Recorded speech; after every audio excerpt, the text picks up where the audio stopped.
ओम शांति। तो आज का विषय है मन और बुद्धि की स्वच्छता का महत्व।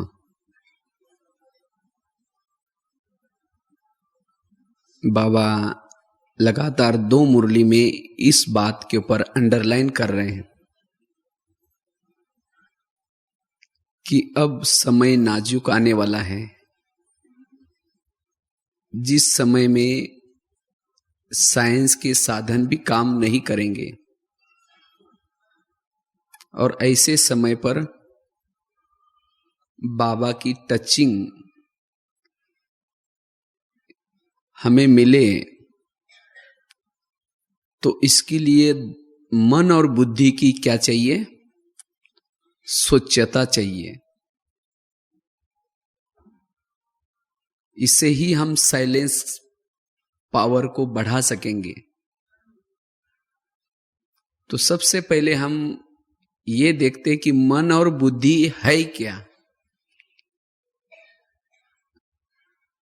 क्योंकि हमारे इस साधना में ये 2 बातें मन और बुद्धि ये बड़ी इंपॉर्टेंट है, महत्व की है। अगर हमें साधना करनी है, तपस्या करनी है, बाबा से शक्तियां लेनी है, तो इस 2 बातों का गहरा ज्ञान चाहिए। ये दोनों के द्वारा ही हम बाबा से वार्तालाप करते हैं और बाबा से शक्तियां लेते हैं। हमको इस स्थूल में हमारा शरीर बाबा से टच नहीं होता, या हम केवल आए शरीर के साथ सेंटर में बैठे, बाबा के कमरे में बैठे, इतना पर्याप्त नहीं। लेकिन ये मन और बुद्धि ये बाबा के साथ जाकर के बैठ जाए, तो अब इसको कहा जाता है योग। आज भी शायद वरदान था कुछ, निरंतर योगी।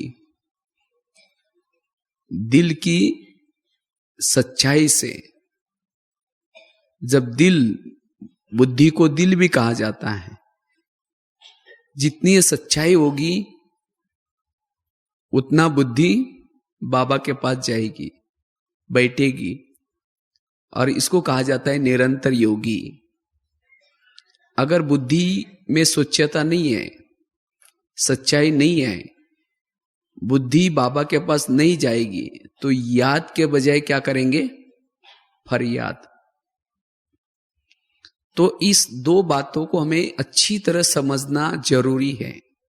मन और बुद्धि है क्या? तो बुद्धि एक नेत्र है, जिस नेत्र के द्वारा हम परम धाम को देख सकते हैं, बाबा को देख सकते हैं, आने वाली दुनिया को देख सकते हैं। और ये नेत्र, दिव्य बुद्धि का नेत्र बाबा ने हमें गिफ्ट दिए हैं। आज दुनिया वाले इस ज्ञान को क्यों नहीं समझते? क्योंकि उनको ये गिफ्ट नहीं मिली। और क्यों नहीं मिली? ये गिफ्ट उनको ही मिलती है जिन्होंने भक्ति की है, जिनकी भक्ति पूर्ण हुई है। उसका फल ये दिव्य बुद्धि है। और जिनको ये दिव्य बुद्धि प्राप्त होती है, वो इस ज्ञान मार्ग में चलेंगे, उनको निश्चय होगा, उनको सचमुच लगेगा जैसे सतयुग आने वाला है। जैसे बस हम देख रहे सामने, परमधाम अपना घर है, सचमुच घर है, वो मानेंगे। तो ये नेत्र हमें सदा ही क्या करना है? उसका प्रयोग करना है। और जितना ये नेत्र अर्थात बुद्धि ये ज्ञान युक्त बातों की तरफ जाएगी, बाबा की तरफ जाएगी, परमधाम की तरफ जाएगी, वर्षे के तरफ जाएगी उतना इस दुनिया से हमारी बुद्धि हट जाएगी, इस दुनिया की बातों के विचार नहीं आएंगे। इसको कहते हैं पुरानी दुनिया को भूलना। भूलना मतलब हमें कोई यहां से निकलना नहीं है, रहना यही है, लेकिन बुद्धि ऊपर लगाना। और जब भी योग में बैठते हैं हम, या सारा दिन कर्म करते हैं, तो वो बुद्धि सदा उस परम पिता को, वो प्यारे बाबा को देखती रहे। इसको कहते हैं कर्म योगी। अगर ये हमारी स्थिति है तो कर्मों में कुछ ऊंचा नीचा कुछ होता है, कोई मान अपमान की बातें आती है, तो उसका प्रभाव मन के ऊपर नहीं पड़ेगा, उसके विचार नहीं चलेंगे। और जिससे फिर हम जब भी बैठ करके योग अच्छी तरह लगाते हैं, बैठेंगे उस समय, तो उसी समय वो कर्म की जो बातें हैं वो बातें योग में याद नहीं आएंगी। इसीलिए बुद्धि सदा हमें कर्म करते हुए भी बुद्धि का क्या करना है, बाबा की तरफ लगाना है। तब बैठ करके योग बहुत अच्छा कर सकते हैं। और मन और बुद्धि में से महत्व की चीज कौन सी है? बुद्धि। बुद्धि महत्व की है। बुद्धि पूरा शरीर में सबसे महत्व की है। शरीर को कहीं भी लेके जाने वाली कौन है? बुद्धि। पहले बुद्धि जाएगी, फिर मन सोचेगा, और उसके बाद फिर पूरा शरीर वहां चला जाएगा और कर्म होगा। ये क्रिया चलती है। तो इसीलिए जब भी हम योग का अभ्यास करते हैं, ये दोनों को हमें क्या करना है? अच्छी तरह लगाना है। बुद्धि देखती है, बुद्धि एक नेत्र है, आंखें नहीं देखती। आंखों के द्वारा कौन देखती है? बुद्धि। तो इसीलिए हमें क्या करना है? बुद्धि का योग सदा बाबा की तरफ लगाना है।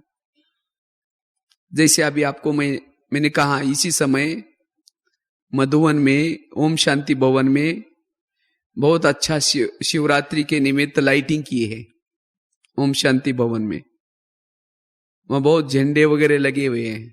आप गेट के बिल्कुल सामने हैं, वो देख रहे, दोनों साइड पर 2 योगियों के चित्र हैं। उसके बाद ऊपर घड़ी है, और उस बीच वाले गेट से आप ओम शांति भवन में जा रहे हैं। और उसके बाद फिर वहां अंदर देख करके भी बाजू में फिर नीचे पांडव भवन में आए।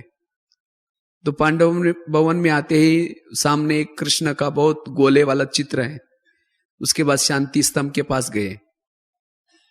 वो मार्बल के ऊपर लिखा हुआ है काले पेंट से, पवित्र स्तंभ, ज्ञान स्तंभ, शक्ति स्तंभ, आबू तीर्थों में महान तीर्थ। उसको आप चक्कर लगा करके फिर बाबा के झोपड़ी में गए।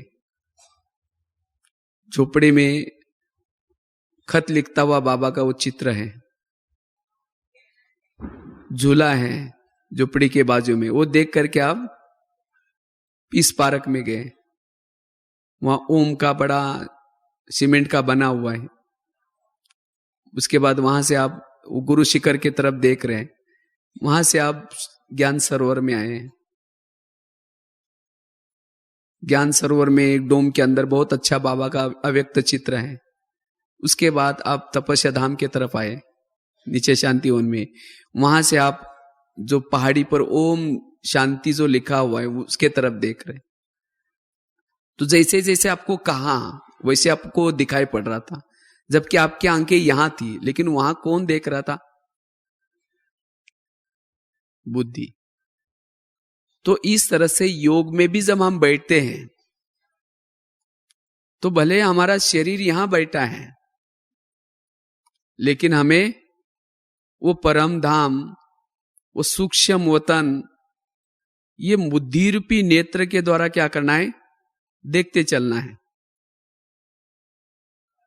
और जैसे देखते रहेंगे वैसे मन में विचार आते रहेंगे। तो उसी समय भले ढोल बज रहा है, आवाज हो रहा है, तो भी आपको यहां की बातें ना सुनाई पड़ेगी ना दिखाई पड़ेगी। आपकी बुद्धि बाबा के तरफ है, इसकी निशानी है। आपको यहां की व्यक्त बातें नजर नहीं आएगी। अगर वो नजर आती है, नहीं तो घरों में बैठते हैं ना, कई बोलते हैं भाई हम जब योग में बैठते हैं तो बच्चे टीवी चालू करते हैं, वो टीवी का आवाज सुनाई पड़ता है, कोई सामने आता है जाता है वही नजर आता है, योग लगता ही नहीं। इसका मतलब जब योग में बैठते तो बुद्धि यहीं थी, इसीलिए आपको वो सब नजर आ रहा है, सुनाई पड़ रहा है। सचमुच जो अगर योग में बैठता है, जिसकी बुद्धि बाबा के तरफ है, ध्यान वहां लगा हुआ है, बुद्धि को ध्यान भी कहा जाता है, तो ये बातें नहीं सुनाई पड़ेगी। इतनी लगन से बैठना है। और जहां हमारी बुद्धि होती है वही हमारा क्या होता है, मन होता है। जहां बुद्धि है वहां मन। अक्षर हम वास्तव में करते क्या है, जब भी योग लगाने के लिए आते हैं, लाइट चालू हो जाते हैं, यहां करके बैठ जाते हैं। बैठने के बाद मन को विचार देना शुरू करते हैं, मैं आत्मा हूं, शांत स्वरूप हूं, शक्ति स्वरूप हूं, केवल मन को विचार। जबकि हमें यहां आकर के बैठने के बाद पहले बुद्धि को क्या करना है, सेट करना है। हम केवल विचार ही करते रहेंगे, यह आराधना होगी। भवन के ना आराधना, मतलब बुद्धि ऊपर गई नहीं, केवल मन से विचार कर रहे। तो इसीलिए हम जब भी बैठते हैं तो पहले बुद्धि को क्या करो, जहां जाना है, अव्यक्त वतन में जाना है, तो बुद्धि को अव्यक्त वतन में लेके जाकर के उस अव्यक्त वतन को देखने का पुरुषार्थ करना है बुद्धि के द्वारा। और जब बुद्धि को आपने वहां सेट किया तो ऑटोमेटिकली मन में विचार आएंगे, ये अव्यक्त वतन किया है, मेरा यहां बाबा रहता है, अव्यक्त बाबा, मैं भी एक फरिश्ता हूं, इसी दुनिया में मुझे आना है। तो इस तरह से वहां के विचार चलेंगे। अगर हमारी बुद्धि यही है और फिर हम मन को विचार देते हैं, मैं आत्मा हूं, शांत स्वरूप हूं, शक्ति स्वरूप हूं, जितने विचार आपने दिए वो खत्म हो गए, फिर क्या हो जाएगा, बुद्धि के सामने जो बात है, जो आपने कुछ रास्ते में आते आते कुछ देखा हुआ है, वो बात याद आना शुरू हो जाते हैं। फिर अचानक याद आता है हम तो योग में बैठे हैं, फिर दोबारा कहेंगे मैं आत्मा हूं, मैं शांत स्वरूप हूं, मैं शक्ति स्वरूप हूं। फिर कुछ समय के बाद फिर वही विचार आते हैं। इसीलिए सबसे पहले हमें क्या करना है, बुद्धि की सेटिंग करना है। बुद्धि एक कैमरा है और मन एक टीवी है। जैसे कैमरे के सामने जो चित्र आता है वही चित्र किस में आता है, टीवी में आता है। अगर टीवी के अंदर का दृश्य आपको बदलना है तो क्या करना पड़ेगा, कैमरे को घुमाना पड़ेगा। इसी तरह हमें योग के अंदर मन के अच्छे विचार चले तो उसके लिए बुद्धि के ऊपर ध्यान रखना है। बुद्धि गाय है, मन उसका बछड़ा है। जहां गाय जाते हैं बछड़ा उसके पीछे जाता है। गाय यही है और बछड़ों को क्या कर रहे, बाहर भेज रहे, जाएगा वो वापस घूम करके क्या करेगा, गाय के पास आएगा। इसी तरह बुद्धि यही है और मन को हम जबरदस्ती करके मैं आत्मा हूं, मैं शांत स्वरूप, ऊपर जाता ही नहीं, मन यही रहता है। फिर आधा घंटा पूरा हो जाता है योग का। यह आराधना हो गई, साधना नहीं हुई, मन बुद्धि ऊपर गई नहीं। और जब तक मन बुद्धि गई नहीं तब तक बाबा की पावर आत्मा में नहीं आ सकती। तो इसीलिए मन और बुद्धि को हमें क्या करना है, अच्छी तरह ये समझना है। पहले हमें बुद्धि को लगाना है और तब मन में विचार आएंगे। लेकिन ये बुद्धि क्यों नहीं जाती ऊपर? उसका कारण है असोच्यता, बुद्धि की असोच्यता। तो इसीलिए बुद्धि कैसी चाहिए? स्वच्छ, क्लीन, क्लीन और क्लियर। जैसा आईना होता है तो आईने के अंदर आपका चित्र कब आएगा? अगर आईना गंदा है और उसके सामने जाकर के खड़े रहो, चित्र स्पष्ट आएगा उसके अंदर? नहीं। उसको आपको पहले क्या करना पड़ेगा? साफ, क्लीन करना पड़ेगा। क्लीन करने के बाद ही प्रतिमा स्पष्ट आती है। तो इसी तरह जब हमारी बुद्धि स्वच्छ है, स्वच्छ बुद्धि ही एकाग्र हो सकती है।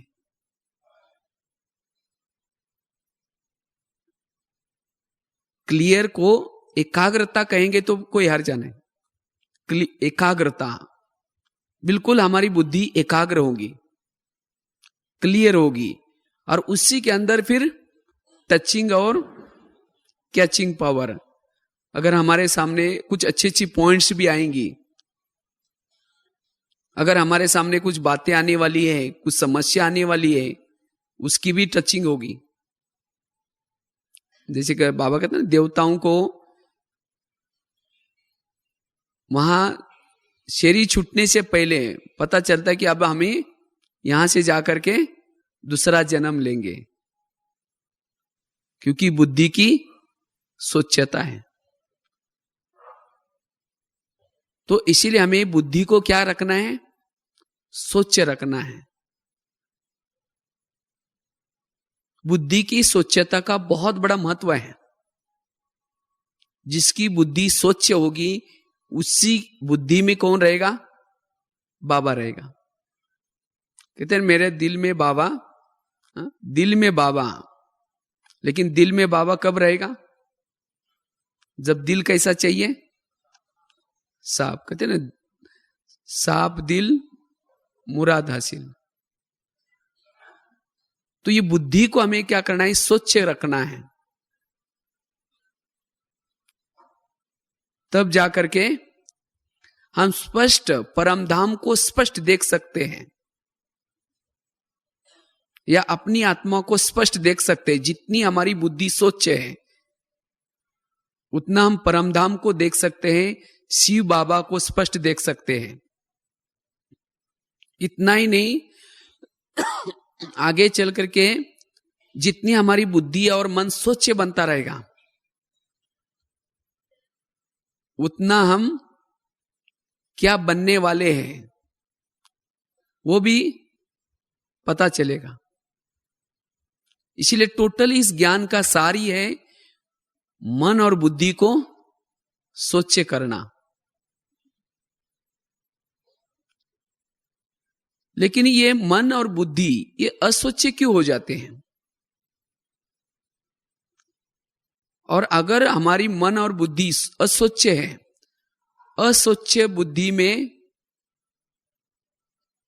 बाबा ने कहा कि कोई एक आत्मा के प्रति भी, एक सहयोगी के प्रति भी, एक साथी के प्रति भी अगर कोई निगेटिव है तो इसको भी क्लीन और क्लियर नहीं कहेंगे। तो इसीलिए हमें मन और बुद्धि को क्या करना है? स्वच्छ करना है। तब हमारी एकाग्रता बनी रहेगी। और बुद्धि की एकाग्रता योग के लिए बहुत आवश्यक है। जब भी हम योग में बैठते हैं, अगर बुद्धि एकाग्र नहीं है तो हम अंतर्मुखी नहीं बन सकते हैं। हम गहराई से बाबा से बात नहीं कर सकते हैं। जिसको कहते हैं रूरोवान। तो इसीलिए एकाग्रता बहुत जरूरी है, और एकाग्रता आएगी स्वच्छता से।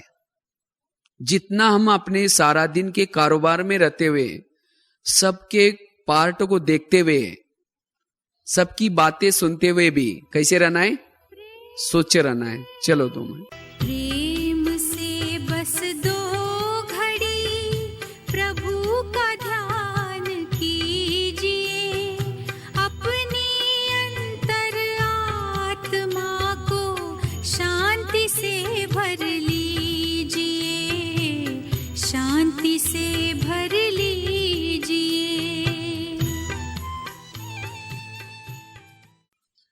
तो बात चल रही थी कि मन बुद्धि की स्वच्छता। तो जैसे बाबा ने कहा कि वैसे समय का इशारा बाबा कोई दे नहीं रहा है, लेकिन क्या किया है, पहले से दे दी। इसीलिए हमें क्या बनना है, एवर रेडी। लेकिन एवर रेडी बनने का साधन क्या है, मन और बुद्धि की स्वच्छता। क्योंकि जितना हमारी मन और बुद्धि स्वच्छ होगी उतनी बाबा के साथ हमारी तार जुट जाएगी, योग लग जाएगा, और उतना बाबा से करंट आता जाएगा, और जिससे हमारी आत्म ज्योति जागृत होगी, और जिससे आंतरिक हमारे विकर्म विनाश होते रहेंगे। इसको कहते हैं एवर रेडी। और जब समय अचानक आए, चाहे कुछ भी हो जाए, लेकिन तो हम तैयार होंगे। इसीलिए तैयार होने के लिए मन बुद्धि की स्वच्छता बहुत जरूरी है। इससे ही शांति की शक्ति का स्टॉक हमारे बैंक में जमा होता जाएगा। इसीलिए मन बुद्धि की स्वच्छता जरूरी है। लेकिन ये मन और बुद्धि अस्वच्छ क्यों होती है, उसकी कई कारण हैं। सबसे पहला कारण है, अगर हम किसी के बारे में कुछ व्यर्थ बातें सुनते हैं, किसी ने आकर के आपको किसी व्यक्ति का कुछ गलत बातें सुनाई, वो दोनों का कुछ झगड़ा होगा, या कुछ अनबनी हो गई होगी, या कुछ दोनों की नहीं बनती, लेकिन वो आकर के आपको क्या कर रहे हैं, सुना रहे हैं। और जब आप बड़े ध्यान से उन बातों को सुन रहे हैं, और क्या हुआ, और उसने क्या क्या किया आपके लिए, तो वो बातें सुनेंगे। सुनने के बाद क्या होगा, फिर मन में विचार चलेंगे। जब मन में विचार चलेंगे, फिर वो बुद्धि में बैठ जाएगी, और इससे फिर हमारी वृत्ति बन जाते हैं। उस व्यक्ति के प्रति हमारी ऐसी भावना बन जाती है, ऐसा ही व्यवहार बन जाता है। वो व्यक्ति सामने आते ही आपको याद आएगा ये ऐसा है। इसको क्लीन कहेंगे। अगर ऐसा कचरा हमारे अंदर है बुद्धि में, हर व्यक्ति के प्रति कुछ ना कुछ नेगेटिव, तो ऐसी बुद्धि योग लगाने के लिए जब बैठते हैं, तो योग में बाबा के पास नहीं जा सकती, क्योंकि बुद्धि की स्वच्छता नहीं है। इसीलिए जो ज्ञान बाबा ने हमें दिया है, बच्चे, हर आत्मा का पार्ट अपना अपना है।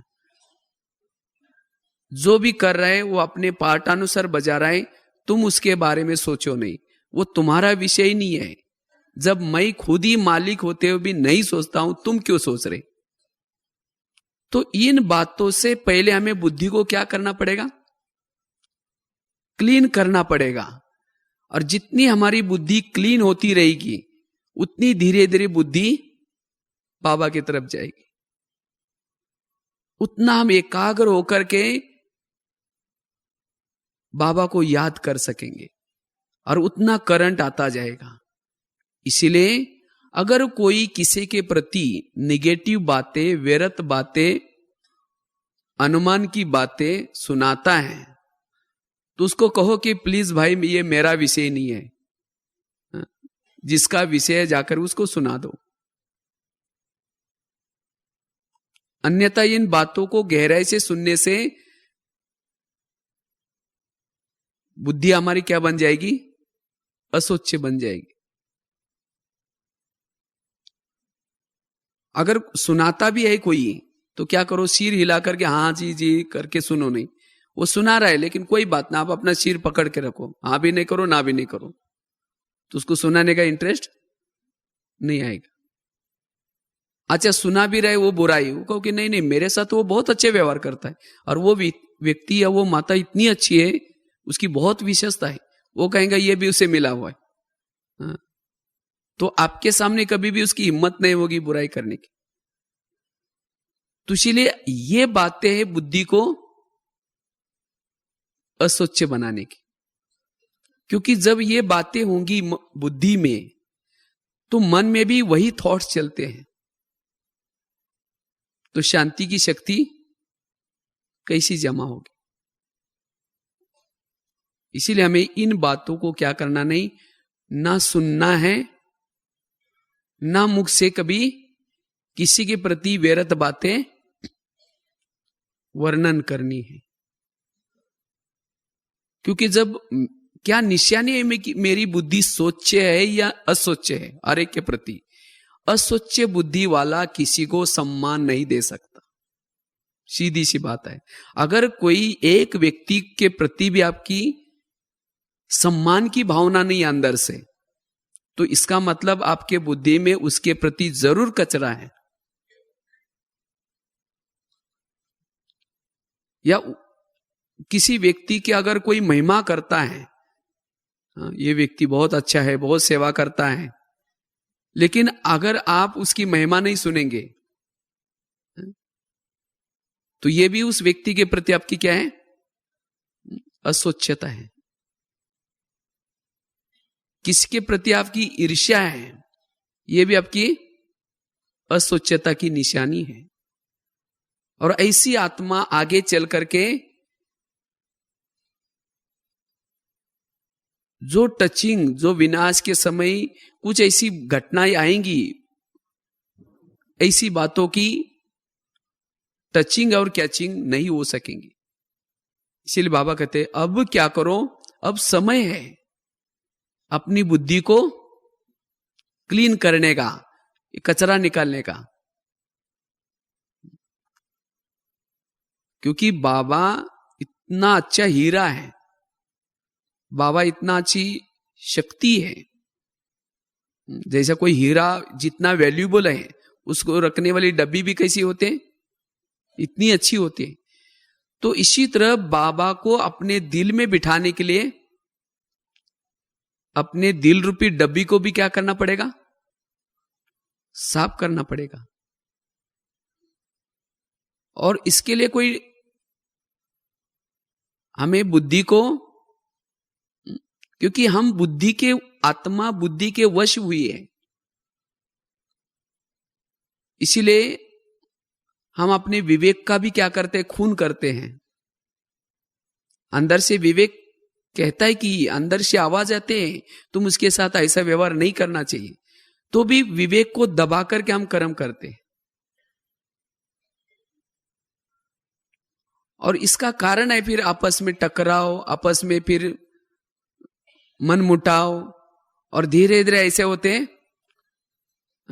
मैंने कहीं एक पढ़ा था, सबसे बड़ी हत्या कौन से है? कौन सी हत्या है? ब्रह्म हत्या या ब्राह्मण हत्या कहते हैं उसको शास्त्रों में। ब्राह्मण माना मेरे व्यवहार से कोई ब्राह्मण आत्मा, बीके आत्मा, जो ज्ञान में चल रही थी आत्मा, वो ज्ञान छोड़ दे, ये बहुत बड़ी हत्या है। इसको कोई भी माफ नहीं कर सकता। इसीलिए मेरे कारण कोई भी आत्मा डिस्टर्ब ना हो जाए। तो इसलिए हमें हर आत्मा के प्रति मन में शुभ भावना अच्छी भावना, क्योंकि बाबा क्या करते हैं, गिरे हुए को उठाते हैं।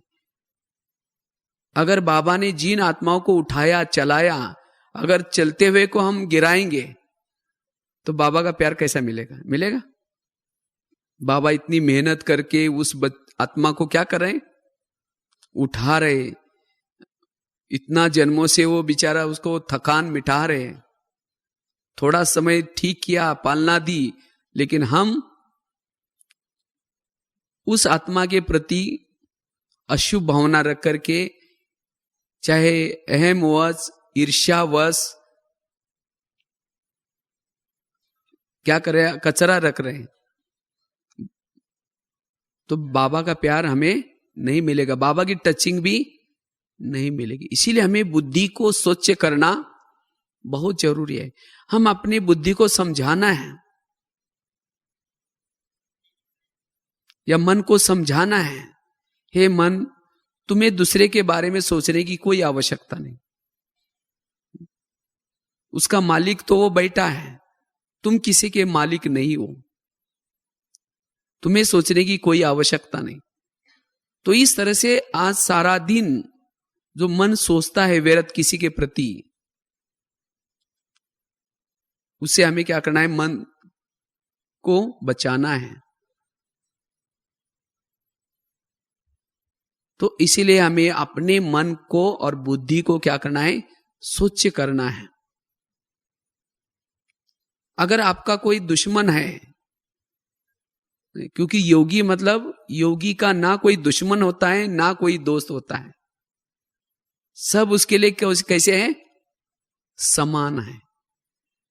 अगर एक भी आपका दुश्मन है तो आपको वही याद आएगा, या एक किसी के साथ बनती है तो वही याद आएगा।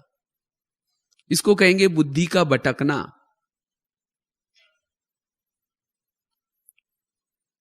तो इसीलिए अगर हमें इस साधना पथ पर चलना है, योग की अनुभूति करनी है, तो ये पहले हमें भूमिका बनानी है। यह है योग की भूमिका।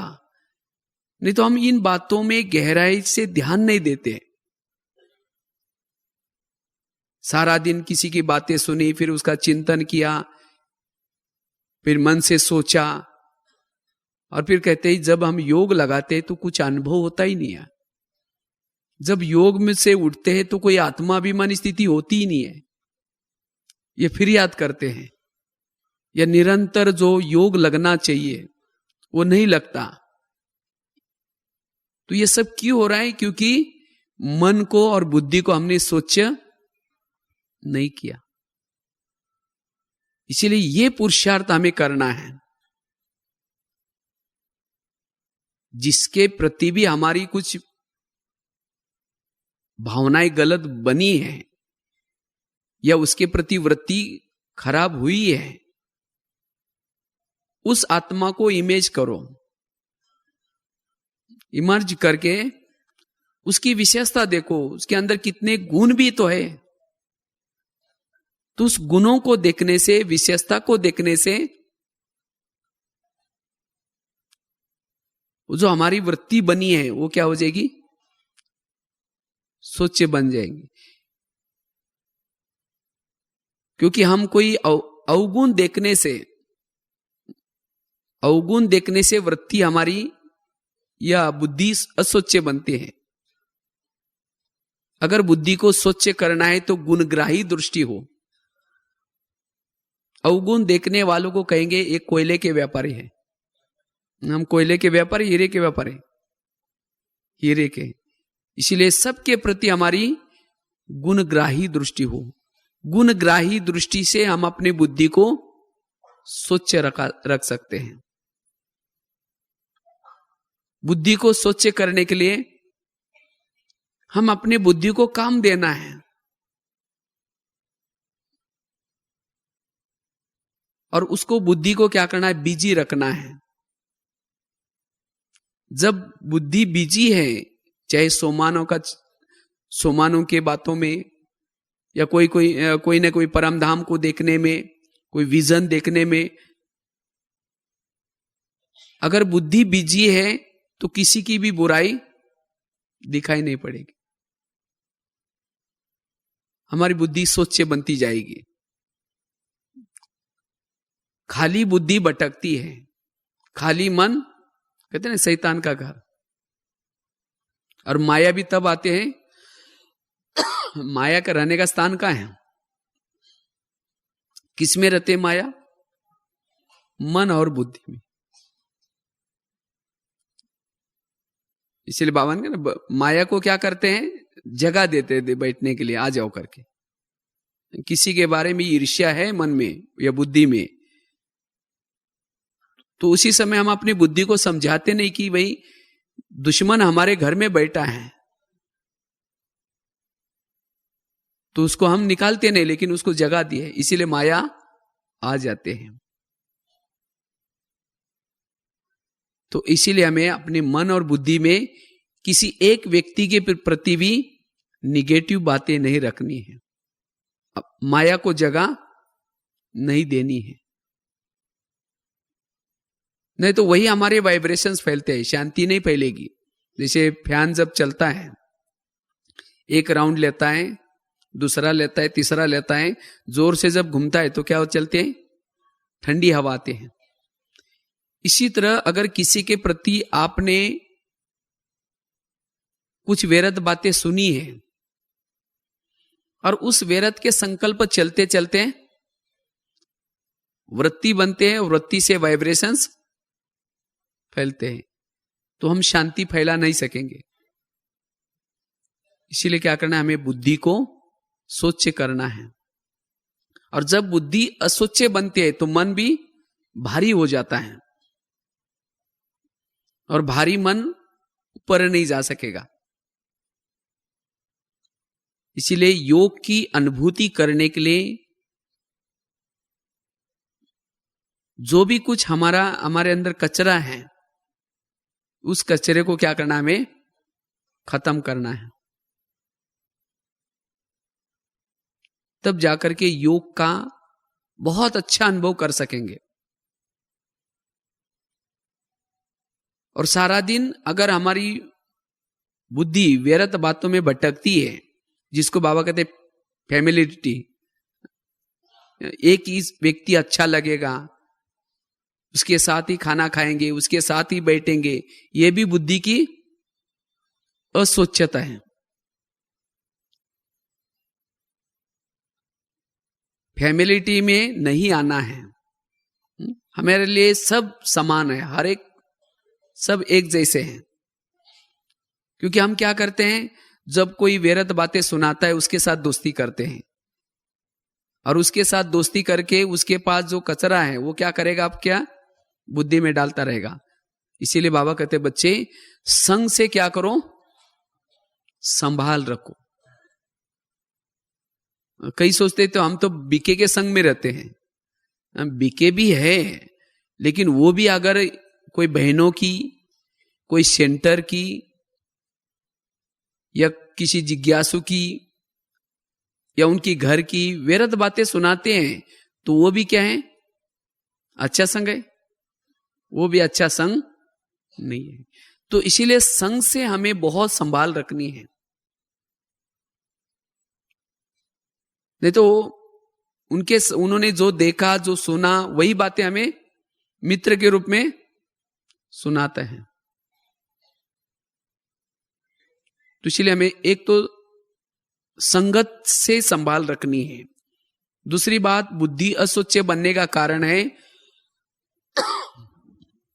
जो हम देखते हैं या कुछ सुनते हैं या जो कुछ पढ़ते हैं, उससे भी बुद्धि असोच्य बन जाते हैं। और बुद्धि एक बार असोच्य बन गई तो बुद्धि निर्णय ठीक नहीं कर पाएंगे, और बुद्धि का गलत निर्णय गलत कर्मों में बदल जाता है। इसलिए हमें ये बहुत गहराई से पुरुषार्थ करना है, अपने बुद्धि को स्वच्छ रखना है, और तब जाकर के योग में एकाग्रता बनी रहेगी। और जब भी योग का अभ्यास करते हैं, मन बुद्धि न भटके, ऐसा हमें अभ्यास करना है। नहीं तो जब योग में बैठते हैं तो मन एक तरफ है, बुद्धि दूसरे तरफ है। जैसे भक्ति मार्ग में क्या करते रहे, माला जपते हैं, राम राम राम राम कहेंगे, नहीं देखना भाई बिल्ली दूध ना पिए, राम राम राम। माला पैर है लेकिन बुद्धि में क्या है, वो बिल्ली दूध ना पिए। तो इसी तरह अगर हम योग में बैठते हैं,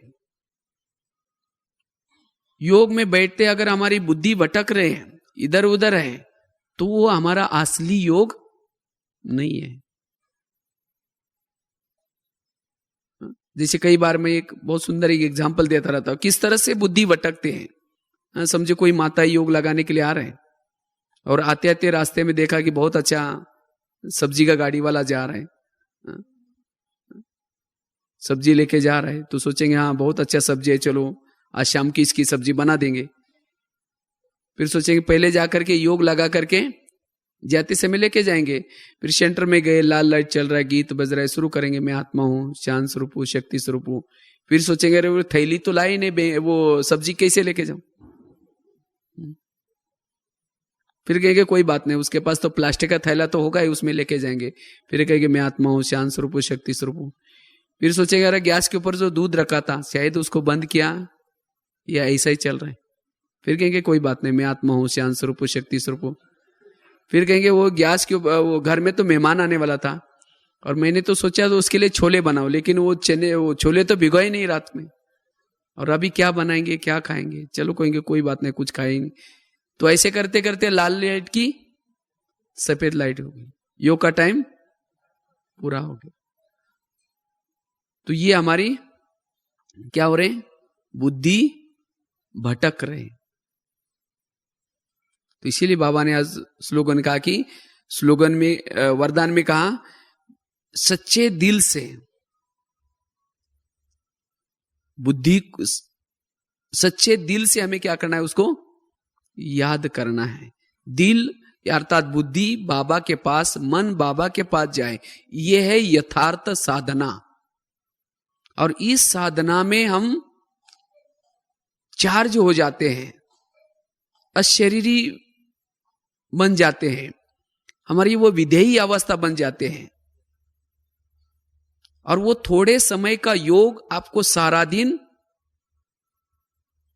अतीन्द्रिय सुख दिलाएगा। सारा दिन आपको, अगर आपने योग की अनुभूति की है सही रूप में, तो सारा दिन आप तृप्त अनुभव होंगे। आपका चेहरा सदा हर्षित रहेगा, खिला हुआ रहेगा। आपके चाल में भी, चाल कैसी होगी, चाल और चलन में भी श्रीमत दिखाई पड़ा। आप श्रीमत के विरुद्ध नहीं जाएंगे, श्रीमत प्रमाण चलेंगे। आप कंट्रोल में, आपकी हर इंद्रिया अपने कंट्रोल में रहेंगी, क्योंकि आपने योग ठीक किया।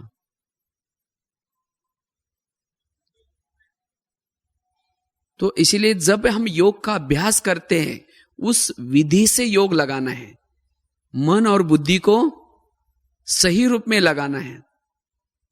और तब धीरे धीरे हमारी सारा दिन, भले हम किसके संग में भी रहते हैं, किसके साथ में भी रहते हैं, तो भी उनकी व्यर्थ बातों का प्रभाव हमारे बुद्धि में नहीं पड़ेगा।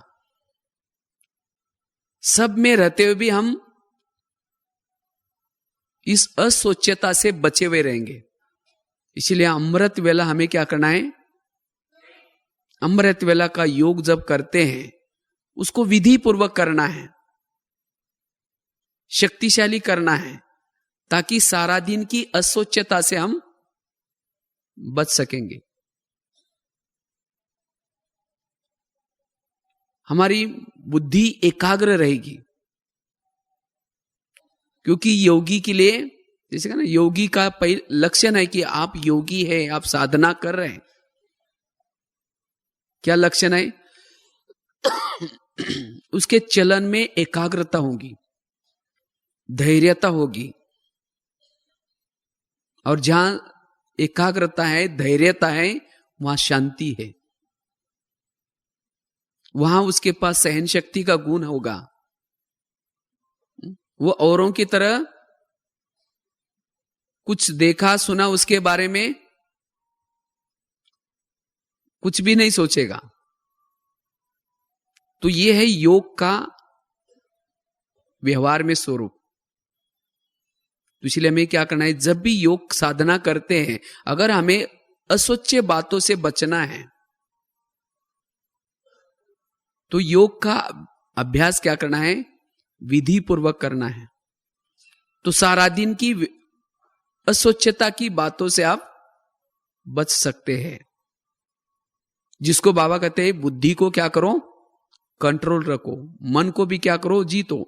मन को जीतने का आधार है बुद्धि को जीतना। अगर आप बुद्धि को जीत लिया तो मन ऑटोमेटिकली जीत सकेंगे। इसलिए कहते हैं ना, जहां हमारा ध्यान होगा वहां हमारा मन होगा। जहां ध्यान जाता है वहां मन चला जाता है। और बुद्धि की भटकन क्यों होती है? बुद्धि की भटकन का कारण है ज्ञान की कमी, समझ की कमी। जितनी हमारे पास नॉलेजफुल स्टेज आएगी, जितनी समझ अच्छी आएगी, उतनी बुद्धि की भटकन बंद हो जाएगी, उतनी बुद्धि में स्वच्छता आएगी। और बुद्धि की स्वच्छता और मन की स्वच्छता दोनों भी जरूरी है। अब समझो आपने खाना बहुत बढ़िया बनाया, लेकिन थाली ठीक नहीं है, तो अच्छा लगेगा? अच्छा समझो थाली बहुत अच्छी है लेकिन खाना ठीक नहीं, तो भी अच्छा नहीं लगेगा। तो बुद्धि है थाली और भोजन है मन, तो ये दोनों भी जरूरी है, तब हम शक्तिशाली बन सकते हैं। तब हमारे पास शांति की शक्ति आ सकती है।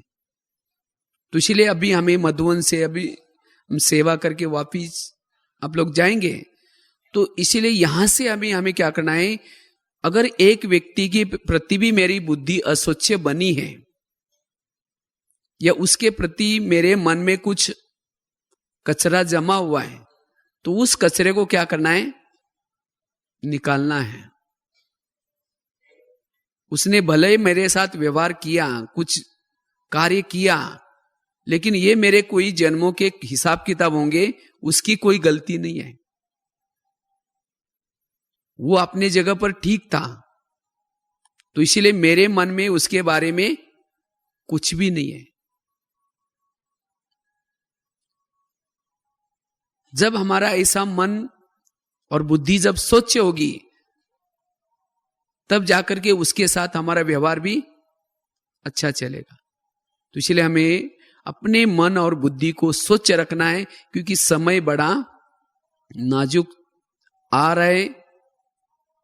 और इसीलिए हमें अब थोड़े समय में इन व्यर्थ बातों का चिंतन करने के बजाय ये प्रभु मिलन का आनंद लेना है। और इस प्रभु मिलन के आनंद लेने के लिए यह मन और बुद्धि की स्वच्छता होना बहुत जरूरी है। अन्यथा आप करना बहुत चाहते हैं, बिंद्रूप स्थिति की अनुभूति करना चाहते हैं, फरिश्ता स्थिति की अनुभूति करना चाहते हैं, लेकिन अगर मन बुद्धि की अस्वच्छता है, आप कुछ नहीं कर पाएंगे। जो सोचते हैं वो आपके सोच ही रहेंगे। और बाबा ने कहा ना, जैसे ये सोच फिर आपके क्या बन जाएंगे, पश्चाताप के रूप में बदलेंगे। फिर सोचेंगे अरे मैंने उसका ऐसा ही चिंतन करता रहा, मैंने इसका परचिंतन करने में टाइम वेस्ट कर दिया, मैंने ये पुरुषार्थ नहीं किया, मैं बहुत ऐसा ही टाइम गवा दिया। पश्चाताप करेंगे, पश्चाताप के भी एक आंसू बहेंगे। बाबा ने अंतिम समय दुनिया के लोग तो रोएंगे, आंसू बहाएंगे, लेकिन जो बाबा के बच्चे हैं वो भी रोएंगे। लेकिन कौन रोएगा? जिन्होंने दूसरों को देखने में, दूसरे का व्यर्थ चिंतन करने में, दूसरे की बुराई करने में, अपना टाइम वेस्ट किया है, वो पश्चाताप करेंगे। इसीलिए बाबा कहते हैं बच्चे, ये दिल मन और बुद्धि को क्या करो, स्वच्छ करो, तब आपके दिल में बाबा रहेगा। और दिल में बाबा रहना ये आने वाले विनाश के समय, परिस्थिति के समय बहुत जरूरी है। उस समय कोई साधन नहीं होंगे। जैसे कृष्ण के अर्जुन के साथ, अर्जुन के रथ में कौन बैठा था, कृष्ण, और इसलिए वो निश्चिंत था, उसको पता है कि कृष्ण मेरे साथ में है, इसीलिए मुझे कोई चिंता करने की जरूरत नहीं। कौरव कितने भी प्लान बनाएंगे, लेकिन ये मुझे क्या करेगा, मेरी जीवन की नैया पार कराएगा, मुझे विजय की तरफ लेके जाएगा। इसी तरह अगर हमारे दिल में बाबा है तो हमें कोई चिंता करने की कोई जरूरत नहीं। माया चाहे कितने भी पेपर लेंगे, लोग हमारे कितने भी पेपर लेंगे, लेकिन बाबा हमें कल्याण की तरफ लेके जाएगा। उस निगेटिव घटनाओं से भी आपका कल्याण करके दिखाएगा। तो इसीलिए बाबा को अपने दिल में क्या करना है, स्थान देना है। और इसलिए बुद्धि की और मन की स्वच्छता बहुत जरूरी है। ठीक है, ओम शांति।